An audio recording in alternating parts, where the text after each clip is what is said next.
नमस्कार दोस्तों, DD red के एक और एक्शन वीडियो में आप सभी का स्वागत है। मैं हूं आलोक। तो आज जो वीडियो लेकर आया हूं वो अनम शेख का वीडियो है।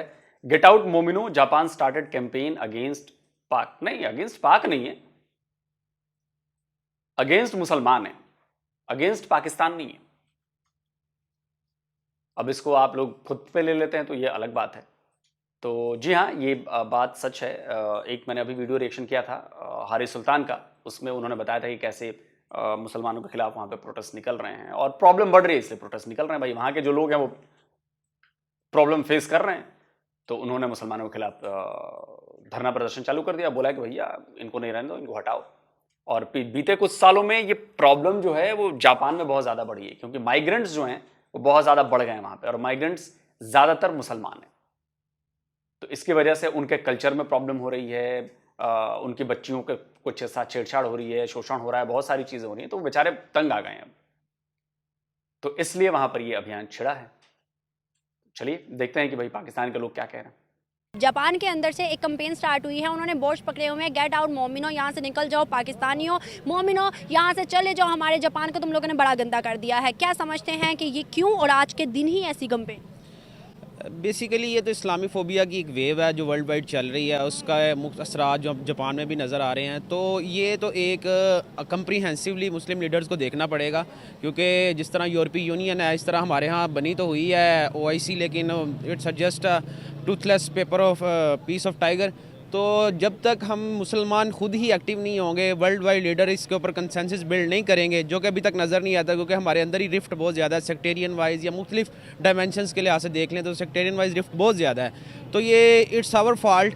तो हमें यही इसके ऊपर है कि जब तक हम सऊदी अरेबिया, ईरान और मल्टीपल अदर जो मुस्लिम कंट्रीज़ हैं वो एक फोरम के ऊपर बैठ के इसके ऊपर एक तरफा मौक़िफ़ नहीं अपनाएंगे, तो हम इसी तरह मसाइल का शिकार रहेंगे वर्ल्ड वाइड। आपने कहा इस्लाम, मुझे बड़ा अफसोस हुआ ये बात सुनकर। ये ज़रा आपको ये नहीं कहना चाहिए कि हमें अपनी आदतें सुधारनी चाहिए, हमें दूसरों का सम्मान करना चाहिए। ब्रिटेन में जाकर मुस्लिम कम्युनिटी ज़्यादातर 13 साल की बच्चियों को छेड़ते हैं, उनको फंसाते हैं, उनका हरासमेंट करते हैं। इस पर बात नहीं होगी। जापान में भी वही हो रहा है, कोरिया में भी वही हो रहा है। तो इस पर बात नहीं करनी चाहिए कि भाई हमें अपनी आदतें सुधारनी है, अपना बिहेवियर ठीक करना है, अपनी सोसाइटी को ठीक करना है। नहीं, सारे मुस्लिम देश मिलकर एक हो जाएं और दबाव बनाएं कि नहीं, ऐसा नहीं होना चाहिए। इस्लामोफोबिया क्यों नहीं फैलेगा भाई? जब मुसलमान लोग इस तरह की हरकतें करेंगे, सोसाइटी को नुकसान पहुंचाएंगे, और ये हर जगह हो रहा है, एक जैसे पैटर्न पे हो रहा है। पैटर्न भी अलग नहीं है कि चलो माने कि इंडिविजुअल लेवल पे हो सकता है, पैटर्न एक जैसा है। वो चाहे ब्रिटेन हो, वो चाहे ग्रीस हो, वो चाहे जापान हो, हर जगह पैटर्न एक है। वो चाहे फ्रांस हो, पैटर्न एक ही है, बिल्कुल एक जैसा पैटर्न, सेम डिट्टो। तो भाई जो वहां के असली ओरिजिनल रहने वाले हैं वो तो विरोध करेंगे ना, वो तो सामने आएंगे आपके। और जापानी तो इस मामले में बड़े निर्दयी टाइप के लोग हैं, मैं बता रहा हूं आपको। कभी चीनियों से पूछिएगा कि जापानी कैसे हैं। वो संख्या में भले कम है, छोटा सा देश है, लेकिन अपने कल्चर और उसको लेकर बड़ा पॉजिटिव है, और वो मरने मारने पर उतारे हो जाते हैं बॉस, वो छोड़ते नहीं है। और चीनी जो है वो जानते हैं कि जापानी किस बला का नाम है, तो वहां से भी आपको लात पड़नी। तो अफसोस इसलिए हुआ कि इस पे बात करनी चाहिए कि हमें अपनी आदतें कैसे सुधारें, लोगों में एजुकेट करके उन्हें कैसे बताएं कि भाई ये जो तुम काम करते हो ये गलत काम है, मत करो ऐसे। लेकिन नहीं, उस पे नहीं। सऊदी अरबिया और ये लोग कहेंगे नहीं नहीं नहीं, इस्लामोफोबिया नहीं फैलना चाहिए। करो भैया, अच्छा है। देखो, जैसा करोगे वैसा भरोगे, जैसी करनी वैसी भरनी। तो जैसा आप लोग कर रहे हैं वैसा आप लोग को जवाब मिल रहा है, एकदम सिंपल है। और कोई भी हो, उसकी जगह पे कोई दूसरी कम्युनिटी भी हो, अगर वो ऐसा करेगी तो उसके साथ भी ऐसा ही होगा। अगर हिंदूज ऐसा जाके करेंगे उनके साथ भी ऐसा ही होगा, उनको भी लात पड़ेगी। लेकिन हमारी सोसाइटी ऐसा नहीं करने देगी। इस्लामोफोबिया तो दूसरे गैर मजहबी मुल्क में होगा ना। इस्लामोफोबिया इस्लामी मुल्क के अंदर तो नहीं होगा।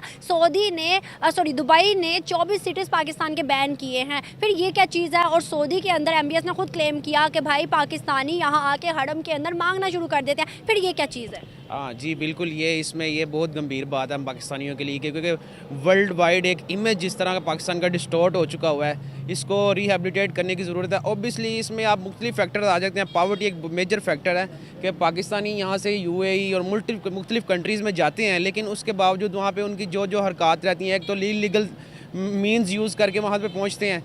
तो ये एक बहुत ही खौफनाक सूरत हाल है। इससे हमें देखना पड़ेगा मुस्लिम स्पेशली अब हमारे लीडर्स को, और जिनके पास इक़्तिदार है, मैं उसी की बात करूंगा कि जिनके पास इक़्तिदार है उनको सोचना पड़ेगा कि इस मुल्क की आवाम को उन्होंने किस तरफ लेके जाना है। क्योंकि जिस तरह का इमेज आपके मुख्तलिफ कंट्रीज़ के अंदर, यूरोपियन कंट्रीज़ में, अमेरिका में, ऑस्ट्रेलिया में, इवन कि अब यूएई, जिसके बारे में कभी भी नहीं कह सकते थे कि हमारा इधर इमेज जो बुरा है, कि सदियों पिछले कई सालों से हम मुस्लिम जा रहे हैं या आ रहे हैं, लेकिन अब वो भी ममालिक इन लोगों को बैन कर रहे हैं। तो ये एक अलार्मिंग सिचुएशन है। मैं तो इसके ऊपर यही कह सकता हूँ कि दार वाले लोगों को इसके ऊपर गौर व फिक्र करना पड़ेगा, अपने स्टेटस को, अपने लोगों के सोशल स्टेटस को, उनके जो इकोनॉमिक स्टेटस को बेहतर करना पड़ेगा, ताकि हम खुद लोगों की इज्जत करेंगे तो हमारी इज्जत बाहर होगी।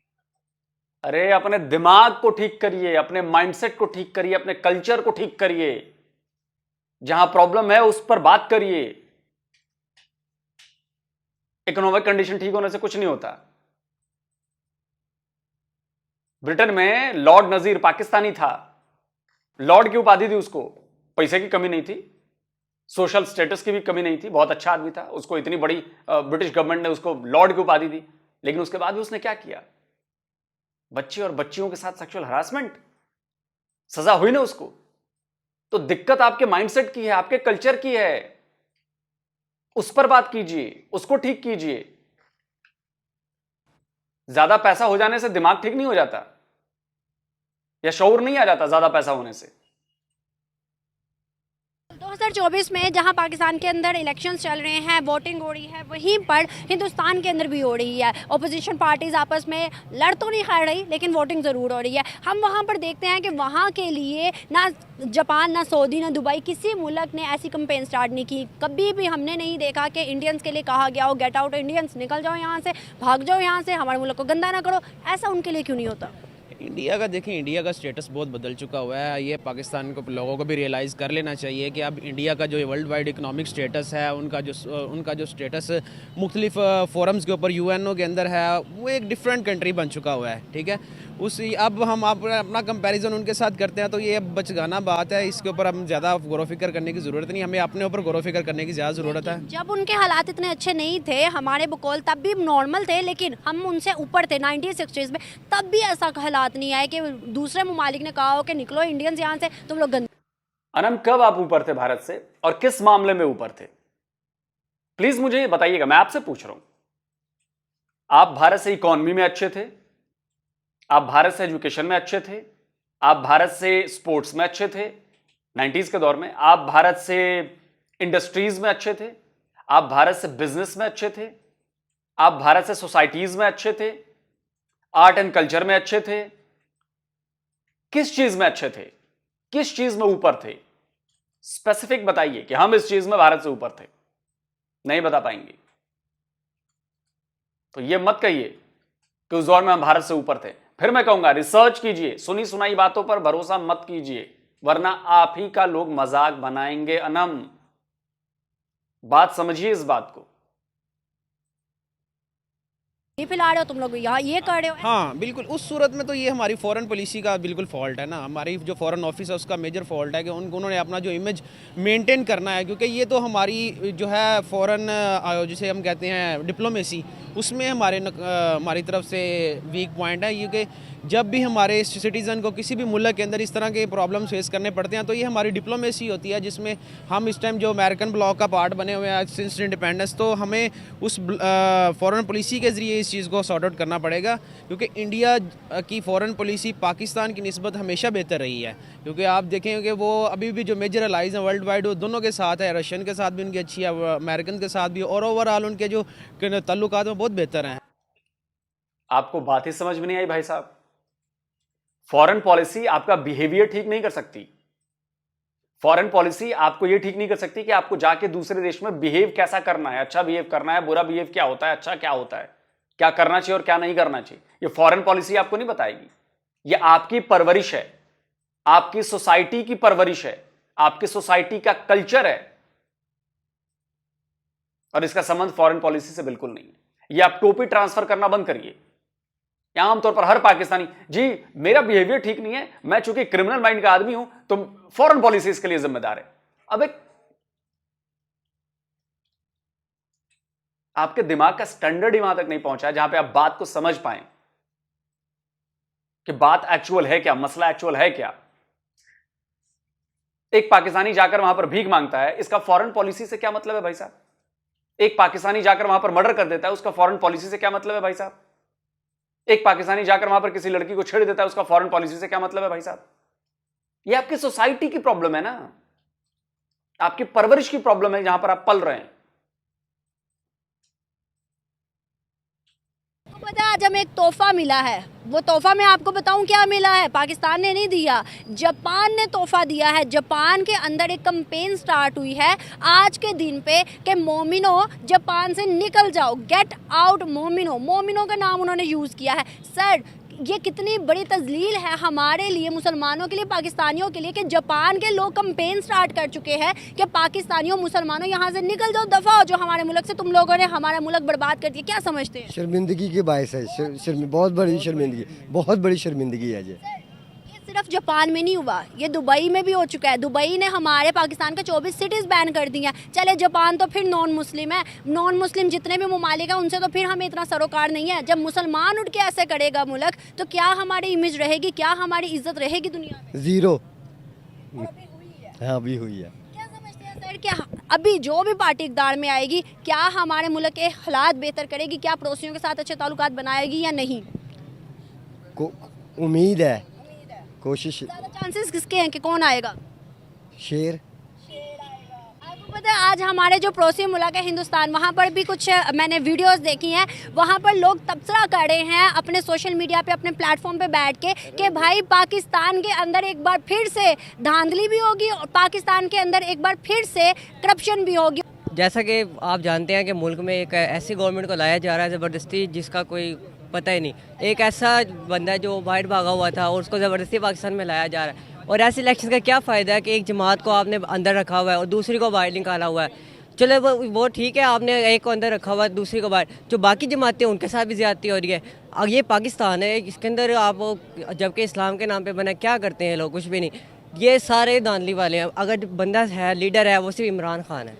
आपको पता है आज हमें एक तोहफा मिला है, बदकिस्मती और शर्मिंदगी से कहना पड़ा है।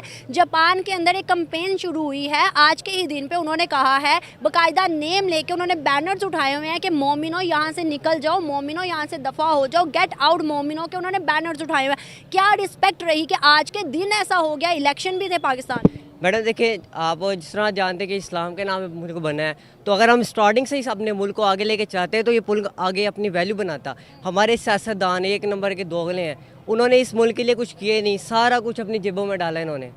क्या किए इन लोगों ने अपने मुल्क के लिए? किसने अपने इंडिया में जाके स्टील मिल्स की फैक्ट्रीज खोल ली हैं, किसने जाके दुबई के अंदर पानी के डैम खोल लिए हैं। भाई प्लीज एड्रेस भेजना, तेरे कौन सा लीडर ने, पाकिस्तानी लीडर ने भारत में स्टील मिलें खोली हैं? नवाज शरीफ की बात कर रहा है तू? एड्रेस भेज, कहां पर है भाई? हम भी तो देखें कि भारत में कैसे उसने खोल लिया, स्टील मिलें कैसे खोल ली। तुमको सब पता है, सब पता है तुमको, बता दे भाई कहां पर है। हवाई बातें कर लो भाई जितनी करानी है, कसम से पाकिस्तानी इसमें माहिर हैं। पाकिस्तान के लिए क्या किया इन लोगों ने? पाकिस्तान के लिए 2024 के इलेक्शन में ये कैंपेन जापान ने नहीं बल्कि दीगर ममालिक ने भी शुरू की है। अब दूसरी तरफ हमने देखते हैं कि हिंदुस्तान के भी 2024 के इलेक्शन है, उनके लिए ऐसी कैंपेन दुनिया ने क्यों नहीं शुरू की? मैडम देखिए, फिर मैं अगेन वही बात कहूँगा कि जिस तरह एक मुसलमान कंट्री है, जब मुसलमान एक ही नहीं मिल के रह रहे तो आप कैसे मुल्क को आगे लेके जाएंगे? हिंदुस्तान के अंदर देखिए, सारे हिंदू से मिल के रहते हैं, तो वो अपने मुल्क को कहाँ लेके गए हैं? हिंदुस्तान के अंदर हिंदू मुस्लिम मिल के रह रहे हैं। नहीं मैडम, ठीक है आपकी बात भी नहीं, ये आप गलत कह रही हैं। कैसे गलत कह रही हूँ? मैं आपको सबूत देती हूँ। वहाँ आप किसी भी इंडियन से पूछ लो, मुस्लिम हो या हिंदू हो, आप पूछो आप कहाँ से हो, कौन हो, वो कहते हैं हम इंडियन हैं। कभी उन्होंने ये क्यों नहीं कहा हम इंडियन मुस्लिम हैं? इंडिया कहीं बाहर किसी मुल्क में चले जाओ, उन लोगों को अपने राइट भी तो देते हैं ना वो, लेकिन एक हिसाब से देखना मुस्लिम को बहुत डिग्रेड किया जाता है, वहाँ पर उनको वैल्यू नहीं दी जाती, ये भी गलत है। लेकिन जहाँ तक आपने बात किया कि वो अपने मुल्क से प्यार करते हैं, अब वही हमारी बात आ गई, हम अपने मुल्क से इतना करते नहीं है। हमें शुरू से ये नहीं सिखाया कि अपने मुल्क के लिए भी कुछ। जहां पर मुझे डिग्रेड किया जाएगा, जहां पर मेरी बात नहीं मानी जाएगी, जहां पर मुझे जुल्म किया जाएगा, मैं उससे प्यार कैसे कर सकता हूं और कब तक करूंगा? कैसी डबल स्टैंडर्ड वाली बातें आप लोग कर देते हो, कैसे? मतलब ये समझ नहीं आया लॉजिक। जहां पे मुझे गाली मिल रही है, जहां पे मुझे दबाया जा रहा है, जहां पे मुझे राइट्स नहीं दिए जा रहे, जहां पे मुझे परेशान किया जा रहा है, तब भी मैं वहां उससे प्यार करूंगा? सवाल ही पैदा नहीं होता यार। इट मीन्स कि आप लोग झूठ बोल रहे हैं, आपको पता ही नहीं है। लॉजिकल बात किया करो माय फ्रेंड, लॉजिकल, जिसमें लॉजिक समझ में आए कि जब एक थप्पड़ पड़ता है तो गाल पर निशान पड़ते हैं, लेकिन जो गाल पर निशान में नहीं पड़े, मैं कहूं कि देखो थप्पड़ पड़ रहा है, थप्पड़ पड़ रहा है, मैं इसका सबूत कैसे दूंगा? कैसे साबित करूंगा कि थप्पड़ पड़ रहा है मुझे? मुसलमानों पर जुल्म होता है, मुसलमानों पर जुल्म होता है, तो भाई दिखाओ कहां, किधर, कैसे? मुसलमान ऐसे भाग क्यों नहीं गए फिर? बाकी लड़ाई झगड़े तो हर जगह होते हैं, तुम्हारे यहां नहीं होते? शिया सुन्नी के लफड़े तुम्हारे यहां नहीं है? मरते नहीं है लोग? अहमदियों के साथ नहीं मरते लोग? तुम्हारे आपस में मारपिटाई नहीं होती, कुटाई नहीं होती, लोग नहीं मरते? तो वैसा हमारे यहाँ तो इंसानी नेचर है ना, वो तो लड़ाई भिड़ाई करना। झगड़ा हो गया, लड़ाई हो गई, अब एक हिंदू मुसलमान लड़ लिए, चाहे एक हिंदू हिंदू लड़ लिया, चाहे एक मुसलमान मुसलमान लड़ लिया, अब उसको कहोगे नहीं जी मुसलमानों पर जुल्म होता है, तो भाई आपकी समझ को सलाम है, फिर रहिए इसी समझ के साथ। इसीलिए तो कुत्तों वाली हालत हो गई है आप लोगों की। कुछ करना है हमने। अगर हम अपने मुल्क के लिए कुछ हमें सिखाएंगे, ना कि आप लोग अपनी लड़ाई झगड़ों में पड़ जाएं कि वो पार्टी उसको कहती है, वो पार्टी उसको कहती है। यहाँ पर एक लीडर आया था इमरान खान, उसने सबको एक मिलाने की कोशिश की है, तो ये क्यों उसको अंदर दबाते हैं? लेकिन पड़ोसियों के साथ ताल्लुकात भी बदतर कर दिए थे। नहीं मैडम, ऐसा कुछ भी नहीं है। एक मिनट आपकी बात ठीक है। अगर इंडिया की बात करते हैं तो वो कश्मीर का मसला है। कश्मीर का मसला तो 76 सालों से चल रहा है और शायद अगले 76 साल तक चले। 76 साल से चल, लेकिन 2019 की बात की जाए तो उनके अंदर दो उनके आइन है, उनका जो आइन है उसके अंदर दो चीज़ें, दो उन्होंने जो फिक्रे हैं उनको काट दिया और उन्होंने बाकायदा कश्मीर को अपना ही बना लिया। और जो कि अपना कश्मीर है उसके लिए जो जंग लड़ने के लिए जाता है उसको पीछे कर देते हैं।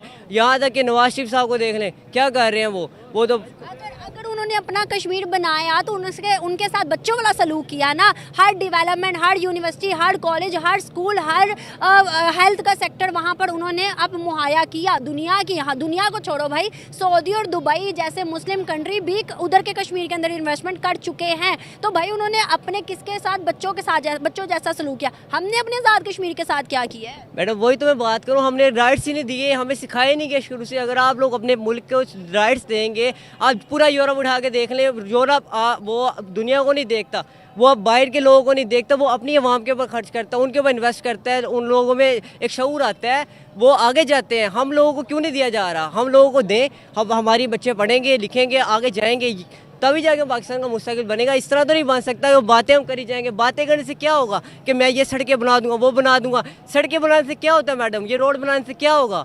आप लोग इनकी तरफ जाते हैं। पहले मुझे बताइएगा, जिस तरह से ये भाई भी जज्बाती हैं और इन्होंने जज्बात में आके काफ़ी चीज़ें जो हैं सच की बुनियाद पर बोली हैं, मुझे बताइएगा आज जो कैंपेन जापान के अंदर चली है कि गेट आउट, मोमिनों का लफ्ज़ उन्होंने यूज़ किया है, किससे इससे बड़ी कोई शर्मिंदगी का बाइस बन सकता है पाकिस्तानियों के लिए कि जापान समेत हमारे मुस्लिम कंट्रीज़ भी अब हमें रखना नहीं चाहते? देखें जी, हमारी कोशिश तो पाकिस्तान में ये होती है कि अगर हम मोमिनों को बोला गया है कि गेट आउट, दफ़ा हो जाए यहाँ से, देखिए उनका अपना फेर है, हम उसको कैसे कह सकते हैं? मोमिन है, वो भी मुसलमान भाई हमारे यहाँ पे कंट्री में ही रहते हैं, कोई मसला नहीं, लेकिन उनको ये चीज़ कंपेयर करनी चाहिए कि यार देखें, अगर हम किसी मज़हब के साथ बात नहीं ना करते, उनको भी चाहिए कि हमारे मज़हब के साथ कोई बात ना करे, ठीक है? अगर वो अलग भाई की बात बिल्कुल ठीक है, वेल राइट, लेकिन जहाँ तक देखा जाए हमें शुरू से दिखाया होता है कि भाई हम एक कौम ऐसी है कि हमसे जो टकराएगा हम उसको जवाब देंगे। हम लोगों को सिखाया नहीं गया उनकी। अब देखें, आप जैसे बात करें वो भी ठीक है, लेकिन उनकी जरूरत कैसे होगी? हम वो बात फिर वही आएगी कि हम बनेगी ना, जरूरत कैसे ना बने। मैं बताती हूँ जरूरत कैसे बनी उनकी। पाकिस्तानी यहाँ से जाते हैं दुबई और सऊदी की, पहले बात करूँगी दुबई और सऊदी के अंदर उनके खुद के ऑफिशियल्स ने कहा कि यहाँ आके मांगना शुरू कर देते हैं। वीडियोस निकाल के उन्होंने सोशल मीडिया पे आम की कि पाकिस्तानी बैकग्राउंड उनका दिखाया कि ये पाकिस्तानी मांगते हैं यहाँ आकर। सऊदी के एमबीएस ने कहा कि हरम के अंदर लिबास पहन के मांगने लग जाते हैं। फिर ऐसी हरकतें जब पाकिस्तानी करेंगे तो जापान समेत जितने दीगर ममालिक है वो तो कहेंगे गेट आउट, हमारे मुल्क से गंदगी खत्म करो। ऑब्वियसली आपकी बात 100% ठीक है। बड़ी आसानी से आप लोग सिर्फ ये भीख मांगने वाले को ना आप लोग पोर्ट्रे करते हो, जो क्राइम हो रहे हैं उनको पोर्ट्रे नहीं करते हो आप लोग। सऊदी अरब में पाकिस्तानी 60 से ज्यादा क्यों लटकाए गए हैं फंदे पर, इसकी बात नहीं होगी। एग्जाम्पल आप लोग देंगे हल्के वाला, क्रिमिनल वाला एग्जाम्पल नहीं देंगे आप लोग। वाह, टर्की में जाकर पाकिस्तानी गैंग्स ऑपरेट करते हैं, वसूली करते हैं, किडनैपिंग करते हैं, उसकी वजह से आप लोग गेट आउट हो रहे हैं। जापान में जाकर 12-13 साल की जापानी बच्चियों के साथ जो आप लोग कर रहे हैं, उसकी वजह से आप लोग गेट आउट हो रहे हैं। ब्रिटेन में जो 12-13 साल की गोरी बच्चियों के साथ आप लोग कर रहे हैं, उसकी वजह से आप लोग गेट आउट हो रहे हैं। भीख मांगने की वजह से गेट आउट नहीं हो रहे हैं। देखिए कैसे पोर्ट्रे किया जाता है, उसकी बात ही मत नहीं करनी है। नहीं नहीं नहीं नहीं नहीं, क्राइम की बात नहीं करेंगे, गंदी बात नहीं करेंगे, नहीं नहीं नहीं नहीं नहीं, बिल्कुल नहीं। और भीख मांगते हैं जी, ये करते हैं जी, वो करते हैं जी, इसकी बात कर लेंगे। वाह, ऐसे चलेगा नहीं दर्शकों, ये आप लोग चलने मत दो। आप लोग समझ नहीं रहे हो। आप लोगों को बताना पड़ेगा कि सच्चाई बोलिए, जो मेन प्रॉब्लम है उसके बारे में बोलिए, बहुत जरूरी है बोलना।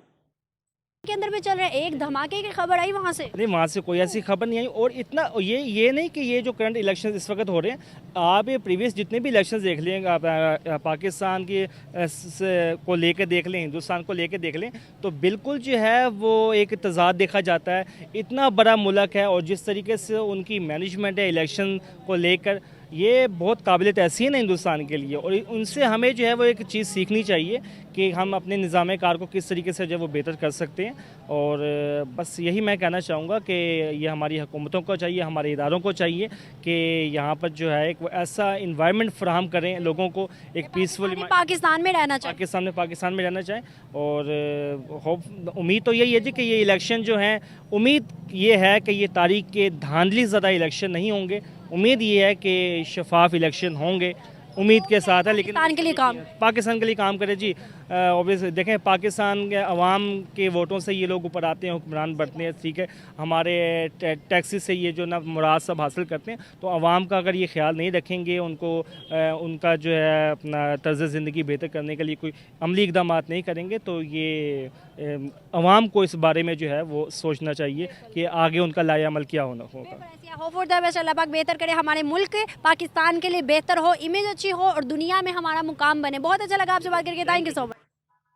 चलिए दोस्तों, वीडियो खत्म हो गया और बात हो रही थी जापान में। तो मैंने कहा था 1.5 साल से हम लोग ये बात कर रहे हैं कि भाई धीरे धीरे मुसलमानों को प्रॉब्लम होगी पूरी दुनिया में। और इसलिए नहीं होगी कि इस्लामोफोबिया हो गया, या भाई आप लोगों की हरकतों की वजह से होगी। इजिप्शियन ने एक जाके वहां क्या किया, ग्रीस में क्या हो रहा है, ब्रिटेन में क्या हो रहा है, फ्रांस में क्या हो रहा है। भाई जब आप ऐसे करतूते करेंगे जो अगेंस्ट द सोसाइटी है, जो अच्छी सोसाइटी में करतूतें नहीं होती हैं, वहां पर प्रॉब्लम होगी। और आप लोग ये प्रॉब्लम क्रिएट कर रहे हैं। तो जब प्रॉब्लम क्रिएट करेंगे तो आपके ऊपर कार्रवाई होगी। और ये तय है। हम लोग तो पिछले 1.5-2 साल से बोल रहे हैं, उसके बहुत पहले से हम ये देख रहे थे कि ये वक्त आने वाला है, लेकिन आप लोगों को बात समझ में नहीं आ रही है। और मेरा तो भाई देखो हमेशा की तरफ वही सवाल है कि आप लोग करने क्या जाते हो यार उन देशों में जो नॉन मुस्लिम देश हैं? क्यों जाते हो आप लोगों को जानबूझकर भेजा जाता है, आप लोग जानबूझकर जाते हो कि वहां पे जाके घुसपैठ करो, वहां पे कर लो। अब जापान में आज से 15-20 साल पहले वहां गिनती की मस्जिदें नहीं हुई, आज हजारों की संख्या में। और माइग्रेंट्स बढ़ गए वहां पे। जो वहां के ओरिजिनल लोग हैं वो मुसलमान में कन्वर्ट नहीं हो रहे, माइग्रेंट्स बाहर से आके बसते जा रहे हैं। क्योंकि आप में से एक घुसा, उसने 10 को और बुला लिया, आओ भाई आओ भाई, फिर वो 10 ने और 10 को बुला लिया, आओ भाई आओ भाई। ये हुआ है जापान में। और उसकी वजह से क्या हुआ है, फिर वहीं जाके कि हम तो जी अपने रूल चलाएंगे, हम अपने कानून चलाएंगे, अपने हिसाब से करेंगे। अब वो कॉन्फ्लिक्ट बढ़ा, क्योंकि वहां के जो लोकल है, वहां के जो ओरिजिनल निवासी, वो कहते हैं कि ऐसे कैसे, देश मेरा, घर मेरा, कल्चर मेरा, उसमें तुम कहां से घुस गए भाई, तुम्हारी चीजें कैसे। तो लठबजनी तय है। बाकी आपके जो क्रिमिनल माइंड वाले हैं, जो वो लड़कियों को लेकर जो आप लोगों में है, 12-13 साल की बच्चियों के चक्कर में वो चीज निकल आती है, बस हो गया काम चालू आपका। प्रॉब्लम तो बढ़नी है। सेम ब्रिटेन में हो रहा है, सेम फ्रांस में हो रहा है, सेम ग्रीस में हो रहा है। टर्की में भी पाकिस्तानियों ने यही किया, जहां से भगाए गए आप लोग। अभी भी कैंपेन चल रहा है वहां पे, गेट आउट पाकिस्तानी। टर्की में आपके, सऊदी अरबिया, इधर तो कानून इतने कड़े हैं कि आपकी हिम्मत नहीं होती, फिर भी आप लोग करते हैं, फंदे पर लटकाए जाते हैं, फिर भी क्या करें, मजबूर हैं आप लोग भी। तो जब तक इस माइंडसेट को नहीं बदलेंगे और दूसरी सोसाइटीज को एक्सेप्ट नहीं करेंगे, अपनी चीज मत ला दिए वहां पर जाकर। आप 57 मुस्लिम देश हैं यार, वहां क्यों नहीं जाते हो? वहां जाओ ना, वहां का रिलीजन भी सेम, वहां की चीजें भी सेम, कल्चर भी सेम, फिर क्या प्रॉब्लम है? लेकिन नहीं, उंगली करनी है दूसरे जाके जगहों पे, वहां पे अपनी दादागिरी दिखानी की, तो हमारे बाप की जमीन है। तो भाई फिर तो लठ पड़ेंगे, और लठ पड़ने शुरू हो चुके हैं, पड़ रहे हैं, और बहुत बुरा वक्त अभी और आने वाला है। बाकी कमेंट करके आप लोग जरूर बताएं। जल्दी मिलता हूं एक और नए वीडियो के साथ। नमस्कार, जय हिंद।